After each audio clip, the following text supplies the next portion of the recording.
Dedicated freight corridor.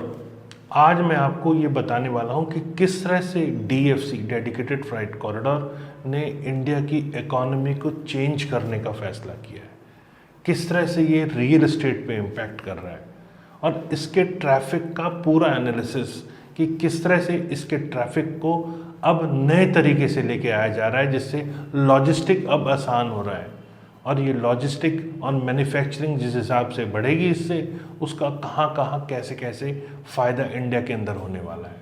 और साथ में जो ट्रांसपोर्टेशन है वो अब कितनी इजी डीएफसी से होने वाली है, क्या इसके ऑब्जेक्टिव है और क्या इसका करंट स्टेटस है। और फाइनली जो मेरा फेवरेट टॉपिक है रियल एस्टेट। जी हाँ, रियल एस्टेट और इकोनॉमी पे किस तरह से डीएफसी इम्पैक्ट करने जा रही है, इस वीडियो में सारी डिटेल देने वाला हूँ मैं। वीडियो में कहीं मत जाइएगा क्योंकि ये real estate point of view से भी एक बड़ी डेवलपमेंट है। इकोनॉमी तो बूस्ट करेगी ही करेगी इससे, लेकिन रियल एस्टेट के लिए भी ये बहुत बड़ी डेवलपमेंट है। तो आपको रियल एस्टेट में कहाँ क्या कैसे चीज़ों को समझना है इस डीएफसी से, वो आपको इस वीडियो में क्लियर हो जाएगा। इस वीडियो को ज़्यादा से ज़्यादा लोगों को शेयर कीजिएगा कि ज़्यादा से ज़्यादा लोग इसकी अहमियता को समझ पाएँ, इसके फ़ायदे जो फ्यूचर में होने वाले हैं, क्योंकि अब वो स्टेज आ गई है कि ये शुरू हो रहा है तो उसके इम्पैक्ट क्या पड़ने वाले हैं अभी आप एनालिसिस करेंगे तब आप शायद प्रॉपर्टी में कुछ अच्छा समझ पाएंगे। तो समय ना ज़्यादा बर्बाद करते हुए अब मैं वीडियो में आगे बढ़ता हूँ और एक एक करके आपको सारी चीज़ें एक्सप्लेन करता हूँ। चलिए शुरू करते हैं। नमस्कार, मैं हूं प्रदीप मिश्रा। प्रॉपर्टी मिश्रा शो में आपका स्वागत है। यहां हम आपको प्रॉपर्टी और प्रॉपर्टी मार्केट की हकीकत बताते हैं, नो बकवास, डायरेक्ट काम की बात। चलिए शुरू करते हैं। Dedicated freight corridor. जी हाँ, डेडिकेटेड फ्राइट कॉरिडोर है क्या? ये एक रेलवे रूट है जो कि डेडिकेटेड है सिर्फ फ्रेट ट्रैफिक इन्वॉल्वमेंट के लिए। जी हाँ, इस रूट के अंदर अगर कुछ भी जाएगा तो वो माल लेके ही जाएगा। मतलब एक तरह से मैं आपको सिंपल तरीके से समझाऊं, जो पहले मालगाड़ी काम करती थी रेलवे ट्रैक के ऊपर, उसको अब अलग कर दिया गया है। डीएफसी डेडिकेटेड फ्रेट कॉरिडोर है, वो टर्मिनल्स के साथ है। यहाँ कोई पैसेंजर रेलवे स्टेशन के टाइप की कोई चीज़ नहीं है, यहाँ अलग अलग जगह पे टर्मिनल्स बने होंगे और ये फ्रेट ट्रेन जो है ये डेडिकेटेड फ्राइट कॉरिडोर पे ही रन करने वाली है। यहाँ स्टॉप जो है वो dedicated freight loading unloading terminal से ही होगी इसके अंदर। मतलब इस पे ओवरऑल अब आप समझ गए होंगे कि किसी भी टाइप के पैसेंजर ट्रेन को इस ट्रैक के ऊपर नहीं रन करना होगा। डीएफसी की टेक्निकल स्पेसिफिकेशंस के बारे में बात करते हैं। जी हाँ, ये हैवी है। हैवी कैसे है? पर मीटर इसके अंदर 68 केजी यूज़ किया हुआ है और पहले जो होता था वो 60 केजी होता था, तो इसे हैवी बनाया गया है। मतलब यहाँ परमानेंटली फ्यूचर को देखते हुए इस ट्रैक को डिज़ाइन किया गया है। ये हैवी है। इसका एक्सल लोड 32T है, जो कि पहले 22.5 और 25T हुआ करता था। मतलब बिगर डायमेंशन ऑफ वैगन, ये सब भी चीज़ें इसके अंदर ध्यान रखी गई है। ओवरऑल डीएफसी एक बज़ है जो इंडियन रेलवे के अंदर अब आया है। ये अपने आप में गेम चेंजर बन के आया है इंडियन रेलवे के लिए। ये एक $1 मिलियन क्वेश्चन है कि आखिर ये किस तरह से गेम चेंज कर रहा है, कैसे इंडिया की इकोनॉमी को चेंज करेगा, कैसे रियल एस्टेट को फ़ायदा देगा और कैसे इंडिया की इकोनॉमी को थर्ड पोजीशनिंग दिलाएगा। जी हाँ, ये डेडिकेटेड फ्राइट कॉरिडोर बहुत बहुत इंपॉर्टेंट है। आपको इसकी सारे पहलू समझने बहुत ज़रूरी है। तो अगला पहलू इसका ये है कि एक पिक्चर, एक एनालिसिस जो टोटल ट्रैफिक की है इंडियन रेलवे की, वो आपको समझने की ज़रूरत है। तब आपको ये सही ढंग से समझ में आएगा कि आखिर कैसे इसका फ़ायदा होने वाला है। नॉर्मली जैसा आप सब जानते हैं कि इंडियन रेलवे का जो रूट है वो मिक्स होता है। मतलब वहाँ फ्रेट और पैसेंजर ट्रेन दोनों उसके ऊपर रन करती हैं, सेम ट्रैक के अंदर होता है।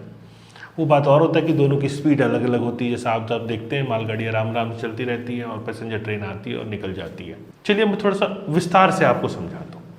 पैसेंजर ट्रेन जो कि 90 से 100 किलोमीटर की स्पीड पे चलती है, वहीं 100 से 110 की स्पीड के ऊपर सुपर फास्ट एक्सप्रेस ट्रेन चलती है। अब बात करते हैं एयर कंडीशन राजधानी एक्सप्रेस या कोई ऐसी प्रीमियम ट्रेन है उनके बारे में। तो उनकी स्पीड 130 से 160 किलोमीटर पर आवर होती है। तो ये तो पैसेंजर ट्रेन की बात आई। अब बात करते हैं फ्रेट ट्रेन की। ये लो स्पीड पे चलती है 70 से लेकर 90 किलोमीटर पर आवर अगर वो ट्रेन लोडेड है, और ट्रेन स्लो चलती है क्योंकि उसके अंदर पार्सल होते हैं। और कंटेनर ट्रेन की बात करें तो वो 90 से 100 किलोमीटर पर आवर चलती है, मतलब खाली है तो वो 90 से 100 किलोमीटर पर आवर, अगर वो भरी है तो 70 से 90 किलोमीटर पर आवर की स्पीड पे चलती है। तो यूजुअली क्या होता है, प्रायोरिटी किसको दी जाती है, हाई स्पीड ट्रेन को।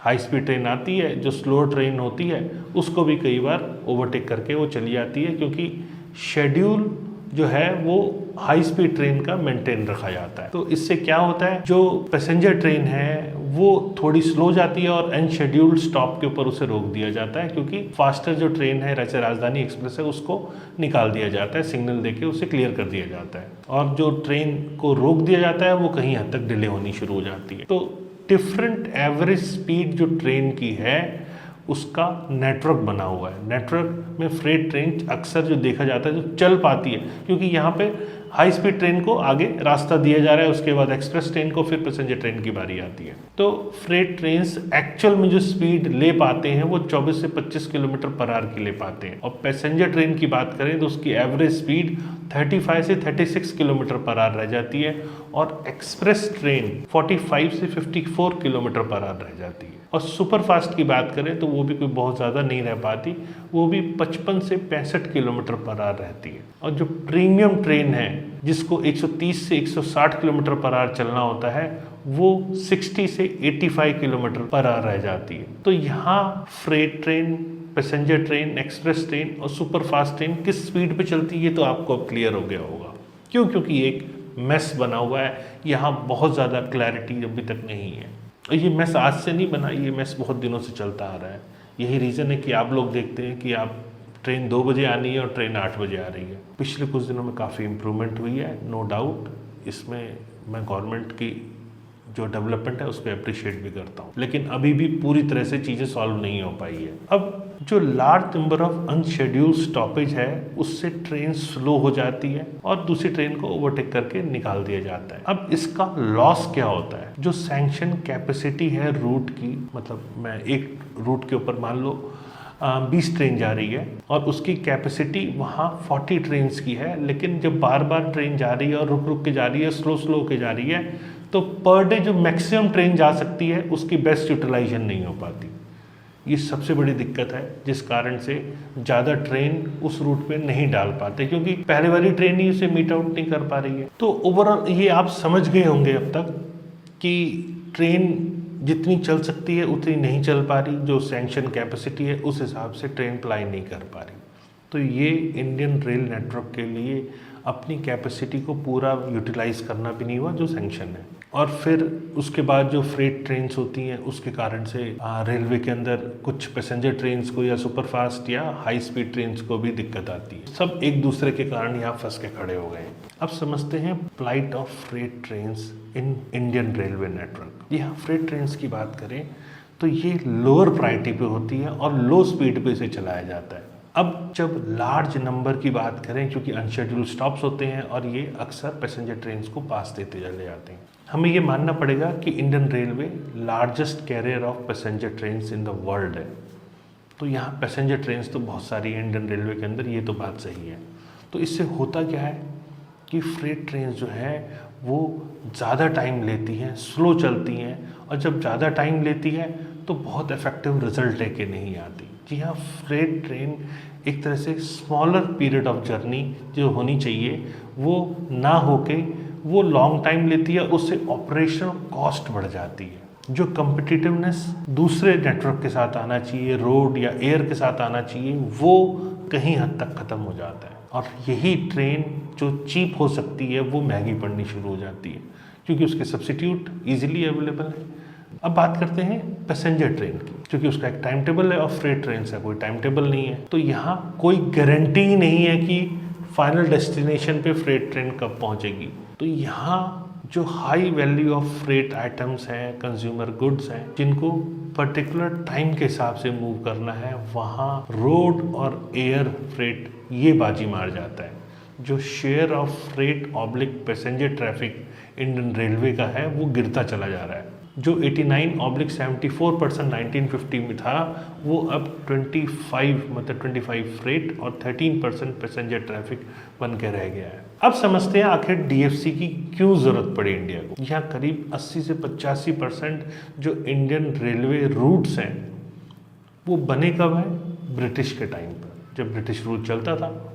और मेन उनको जो इंटरकनेक्टिंग दिया गया वो मेजर एडमिनिस्ट्रेटिव कैपिटल्स जो हैं कोलकाता जैसे ईस्ट में, मुंबई जैसे वेस्ट में और चेन्नई साउथ में और दिल्ली नॉर्थ में, इसका एक गोल्डन क्वाड्रिलेटरल बनाया गया जो कि डायगनली मेजर ट्रैफिक को कैटर करते हैं। और इन मेन रूट्स की बात करें, टोटल 6 मेन रूट हैं, इन मेन रूट्स की बात करें तो करीब 10,000 किलोमीटर ऑफ रूट है जो इसकी लेंथ है, जो कि only 16% of the total route length है।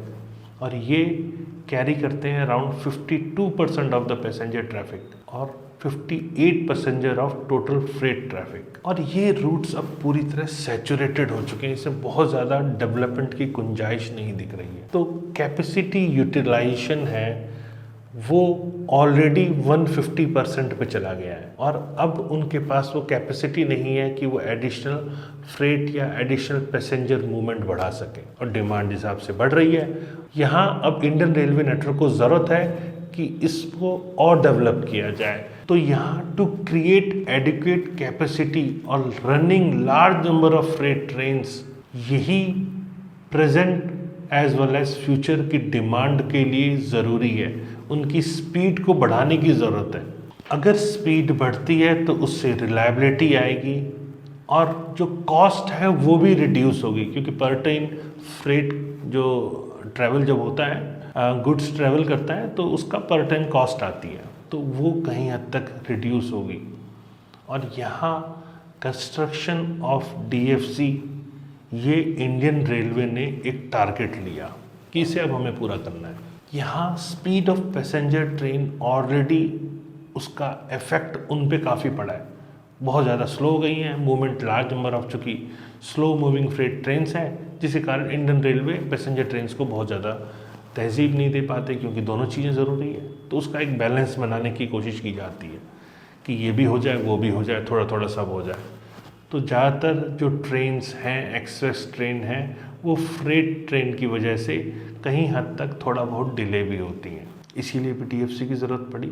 और साथ में जो main line Indian railway network की है वो सैचुरेट हो चुकी है, वहाँ नए पैसेंजर नई फ्रेट ट्रेन्स को अब नहीं अटैच किया जा सकता, वो फुल है। वहाँ ट्रैफिक जो है वो डिमांड से ज़्यादा ऑलरेडी यूज़ किया जा रहा है उसको। अब यहाँ अगर फ्रेट ट्रेन्स के लिए प्रॉपर डेडिकेटेड कॉरिडोर बनता है, जैसे डेडिकेटेड फ्रेट कॉरिडोर की हम बात कर रहे हैं डीएफसी की, तो डेडिकेटेड फ्रेट कॉरिडोर जैसे ही बनता है तो वो सारी ट्रेन स्विच होके, जो मालगाड़ी है हमारी वो स्विच होके वहाँ चली जाएंगी, तो इससे पैसेंजर ट्रेन्स को एक फ्री रूट मिलेगा, तो उससे उनके चलने में भी फास्टर वो अब रन कर पाएंगी। आम आदमी भी तय समय सीमा में अपने जो गंतव्य है उस पर पहुँच पाएगा। अब ये जो स्पेशल पर्पस व्हीकल जिसे कहते हैं डेडिकेटेड फ्रेट कॉरिडोर, ये dedicated freight corridor corporation of India द्वारा बनाया जा रहा है और ये 30/8/2006 को इनकॉर्पोरेट हुआ। ये किसके अंदर कॉर्पोरेट हुआ? Ministry of railway for construction, operation and maintenance of the dedicated freight corridor in India. तो ये 2006 में जब प्लानिंग हुई, उससे इसको धीरे धीरे करके इसको आगे बढ़ाने का काम शुरू हुआ और अब उसमें काफ़ी डेवलपमेंट हो चुकी है। अब डेडिकेटेड फ्रेट कॉरिडोर जब बनाने का सोचा तो ये भी हुआ कि इसके लिए लैंड कहाँ से आएगी।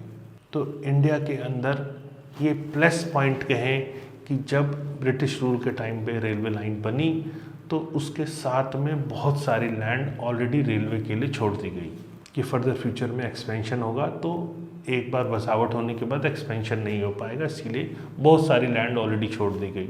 अब लैंड छोड़ दी तो वहाँ गवर्नमेंट के लिए, रेलवे के लिए ये पॉसिबल था कि उस जो एडिशनल लैंड है उस पर प्रॉपर डीएफसी बनाया जाए, क्योंकि यहाँ लैंड एक्विजिशन के लिए बहुत ज़्यादा दिक्कत नहीं है। लेकिन ऐसा नहीं है कि सारी की सारी लैंड ही अवेलेबल थी, डीएफसी को लैंड एक्विजिशन भी बहुत सारी करनी पड़ी उसके बावजूद, लेकिन मेजर चंक उनके पास था। तो उन्होंने सोचा कि अब हम इस चंक को एक सेपरेट लाइन देकर फ्रेट के लिए डेडिकेटेड कर दें।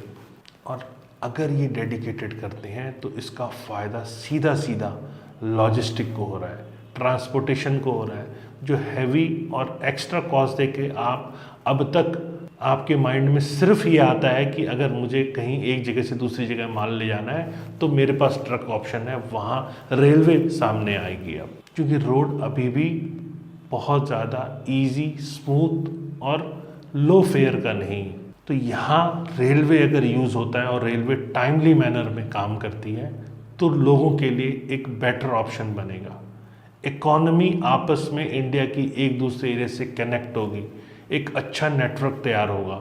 इंडिया मैन्युफैक्चरिंग सेक्टर में अच्छा काम करेगा, वेयर हाउसिंग में अच्छा काम करेगा और टाइमली मैनर में छोटे शहर को बड़े शहर से जोड़ा जा सकता है।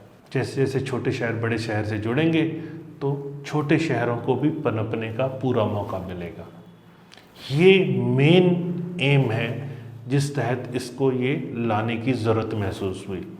तो ऑब्जेक्टिव्स और क्या क्या हैं वो भी आपको मैं बताता हूँ। पहली चीज़ कि एडिशनल रेलवे इंफ्रास्ट्रक्चर जो कि डिमांड को फुलफिल नहीं कर पा रहा था क्योंकि फ्यूचर डिमांड बढ़ रही थी, उसके लिए भी ये बहुत ज़रूरी था। और एक प्रॉपर सेग्रीगेशन, चूँकि स्पेशलाइज्ड मैनेजमेंट की ज़रूरत है फ्रेट ट्रैफिक को कंट्रोल करने के लिए, तो उसके लिए ये लाना बहुत ज़रूरी था। पैसेंजर ट्रैफिक वो कन्वेंशनल ट्रैक जो ऑलरेडी बना है उस पर मूव कर सकती है। Running train as per defined time table और गारंटेड डिलीवरी शेड्यूल, इसके लिए भी TFC बहुत इम्पॉर्टेंट था, ये लाना बहुत ज़रूरी था, इसीलिए इसकी प्लानिंग की गई। यहाँ फ्रेट ट्रेन्स को 100 किलोमीटर टॉप स्पीड और 75 किलोमीटर एवरेज स्पीड पे ले जाया जा सकता है। ये भी एक इम्पॉर्टेंट ऑब्जेक्टिव है इसका, जिससे प्रोडक्टिविटी बढ़ेगी, लोअर कॉस्ट ऑफ ट्रांसपोर्टेशन होगा।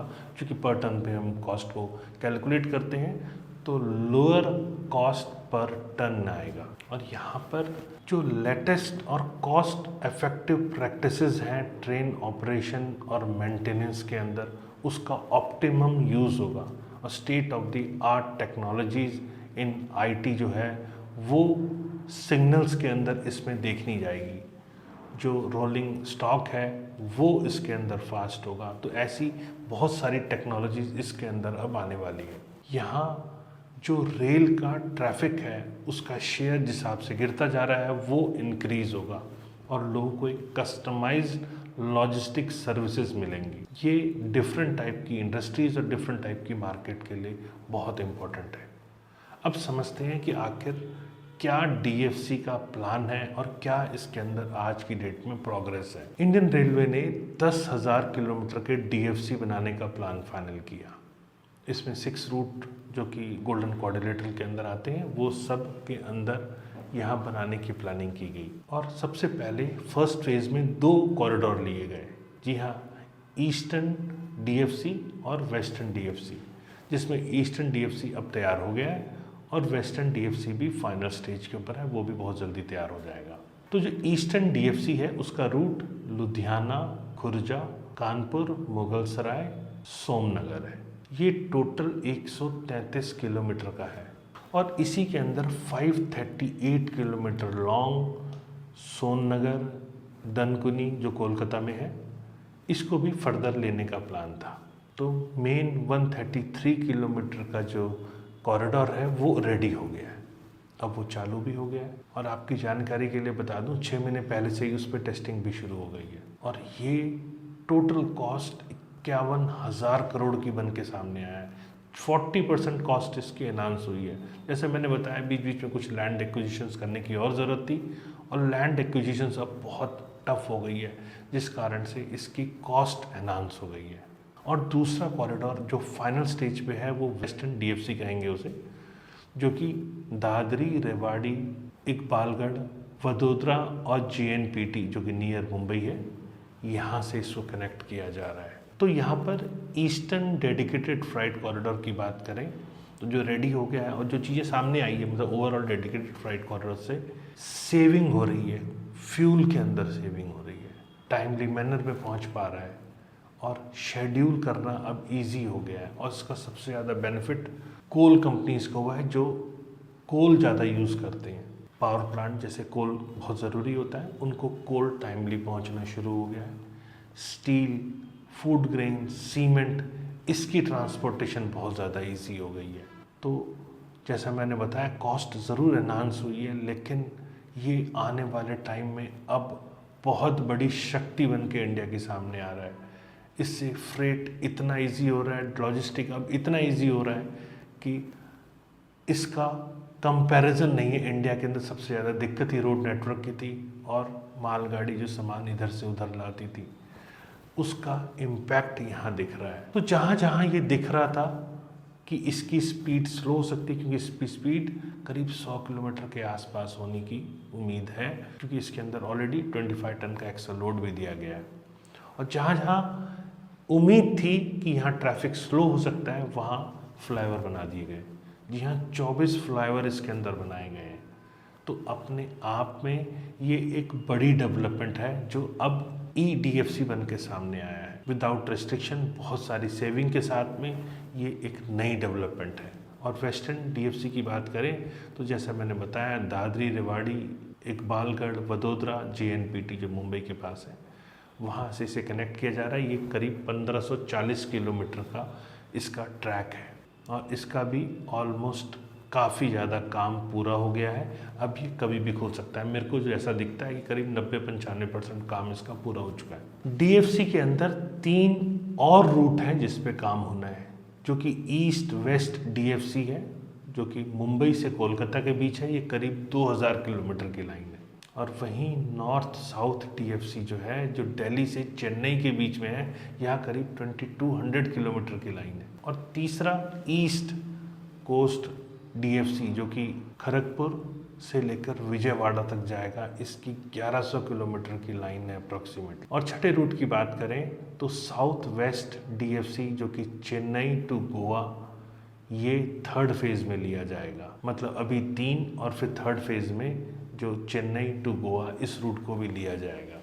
तो इससे फीडर रूट्स जो वेरियस पोर्ट से कनेक्ट हो रहे हैं, कोल फील्ड से कनेक्ट हो रहे हैं, इससे प्रोडक्शन, कंजप्शन सेंटर ये काफ़ी इम्प्रूव होगा। और DFC एक स्ट्रेंथनिंग देगा हमारी इकोनॉमी को, और नए फीडर रूट्स इकोनॉमी के लिए बहुत हेल्पफुल होने वाले हैं। तो चलिए, अब बारी आ गई है रियल एस्टेट की।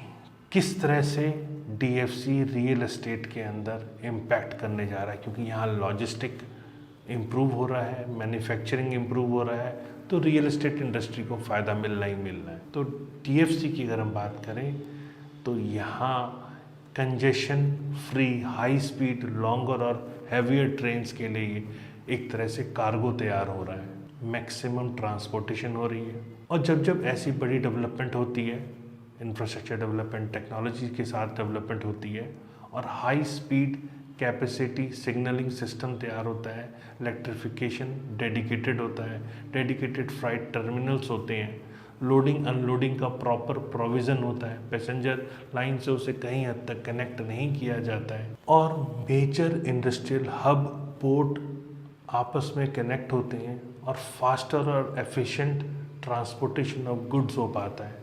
तो ये इकोनॉमी को बूस्ट करता है। इंडिया जैसे कि फास्टेस्ट ग्रोइंग इकोनॉमी है और डिमांड ट्रांसपोर्टेशन ऑफ गुड्स की इंडिया के अंदर बहुत ज़्यादा है और इसमें लगातार वृद्धि हो रही है। और इससे जो एग्जिस्टिंग रेलवे इंफ्रास्ट्रक्चर कंट्री का है वो अभी बहुत ज़्यादा, जैसे मैंने बताया, वेल डिज़ाइंड नहीं था, बहुत पुराना टाइम का बना हुआ है। तो यहाँ वॉल्यूम को बढ़ाने के लिए मॉडर्न फ्राइट ट्रांसपोर्टेशन की ज़रूरत थी।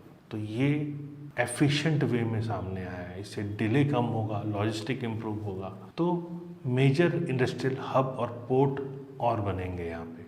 और इनका सीधा फ़ायदा प्रॉपर्टी वैल्यूज़ के ऊपर पड़ता है। जी हाँ, जिस हिसाब से कनेक्टिविटी इम्प्रूव हो रही है और जिन जिन एरिया में इम्प्रूव हो रही है वहाँ पर इन्वेस्टर्स, बिजनेसमैन ज़्यादा जा रहे हैं, वहाँ स्कोप बिजनेस का बढ़ रहा है, तो वहाँ पर भी प्रॉपर्टी वैल्यू अप्रिशिएट हो रही है। और सारा खेल एक्सेसिबिलिटी का है। कुछ कुछ एरिया के एग्जांपल अगर मैं देके बताऊं, या आप सब भी जानते हैं मैं क्या एग्जांपल दूंगा। द्वारका आपके सामने पपन कला के नाम से जाना जाता था और जैसे जैसे उसे कनेक्टिविटी मिली वो द्वारका में कन्वर्ट हुआ और आज एक अच्छा, एक डेवलप्ड एरिया बन गया है।